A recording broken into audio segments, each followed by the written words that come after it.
बहुत समय पहले विशाल पर्वतों के बीच बसे एक छोटे से राज्य में राजा विराट और रानी स्वरूपा रहते थे। राज्य छोटा था पर लोग खुश थे क्योंकि उनका राजा न्यायप्रिय था और रानी दयावान। एक दिन राज्य में भयंकर सूखा पड़ गया। खेत सूख गए, तालाब खाली हो गए, प्रजा परेशान थी। मंत्रियों ने कहा, राजन, खजाने के सोने से नया जल स्रोत बनवा देते हैं। पर राजा ने कहा, सोना बाद में भी आ जाएगा, पहले मेरी प्रजा बचनी चाहिए। राजा स्वयं दिन रात मजदूरों के साथ काम करने लगे, कंधे पर मिट्टी उठाते, पत्थर लगाते। रानी भी पीछे नहीं रही। वो हर रोज काम करने वालों को भोजन खिलाती, घायल को दवा देती। एक दिन अचानक तेज आवाज हुई, धरती के नीचे से पानी फूट पड़ा। सालों बाद राज्य ने इतनी खुशी देखी थी। लोग चिल्लाए, राजा रानी अमर रहें। पर असली खुशी तब हुई जब रात को राजा और रानी अकेले बैठे थे। राजा ने मुस्कुरा कर कहा, प्रजा हमारे लिए नहीं, हम प्रजा के लिए हैं। रानी बोली, और जब हम दोनों साथ हैं, कोई मुसीबत बड़ी नहीं। राज्य फिर से हरा भरा हो गया और राजा रानी की मिसाल आज तक दी जाती है कि सच्चा राज वो है जहाँ सिंहासन से पहले इंसानियत को जगह दी जाए।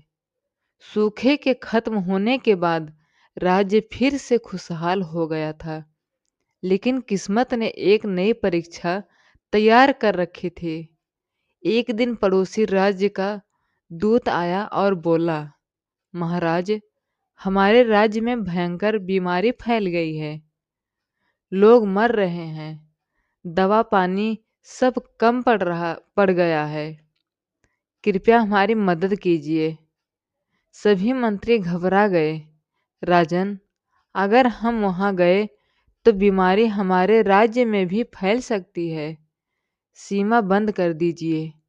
राजा चुप रहे और कुछ पल बाद बोले, जब हमारे राज्य में सूखा पड़ा था तब हमने किसी की मदद नहीं मांगी थी क्योंकि कोई था ही नहीं। अब जब कोई मदद मांग रहा है तो हम कैसे मना कर दें। रानी ने मंत्री परिषद की ओर देखा और बोली, धर्म बताता है मुसीबत में साथ दो, दूरी मत बनाओ। अगले ही दिन राजा और रानी सहायता दल लेकर पड़ोसी राज्य पहुंचे। राजा अपने हाथ से दवाइयां बांटते, रानी बीमार बच्चों को सीने से लगाकर दिलासा देती। धीरे धीरे बीमारी कम हुई। लोगों की आंखों में आंसू थे। हम कभी आपका ये उपहार नहीं भूलेंगे। जब राजा रानी अपने राज्य लौट रहे थे, राजा ने रानी की ओर देखा और कहा, हमने उनकी जान नहीं बचाई, हमने इंसानियत बचाई है। रानी मुस्कुरा दी, और यही असली राजधर्म है। पड़ोसी राज्य की मदद करके लौटे कुछ ही दिन हुए थे कि राज्य में एक और मुसीबत आ गई। राज दरबार में चोरी। शाही खजाने से एक बहुमूल्य रत्न गायब था। मंत्रियों ने तुरंत सैनिक भेजे और कहा, महाराज, यह किसी अंदर वाले की करतूत है। राजा शांत रहे, पर रानी ने सबकी ओर देखते हुए कहा, सच खोजने में जल्दबाजी नहीं, समझदारी काम आती है। अगले दिन एक गरीब सैनिक पकड़ा गया। उसके पास वही रत्न मिल गया। सब चिल्लाने लगे, इसे जेल में डाल दो। लेकिन राजा ने रोक दिया। राजा ने सैनिक से शांत स्वर में पूछा, सच बताओ, तुमने चुराया है? सैनिक रो पड़ा, नहीं महाराज, ये रत्न मुझे महल के पीछे पड़ा मिला था। मैं डर गया था कि कोई मुझे चोर समझ लेगा, इसीलिए छुपा लिया। पर मैं चोर नहीं हूँ। सभा में सन्नाटा छा गया। राजा उसकी आंखों में सच्चाई देख चुके थे। रानी ने कोमल स्वर में कहा, जिसे मौका नहीं दिया जाता उससे गलती की उम्मीद करना आसान है। राजा ने पूरे महल की तलाशी का आदेश दिया। 2 दिन बाद असली चोर पकड़ा गया, एक लालची मंत्री जिसने लालच में आकर चोरी की थी।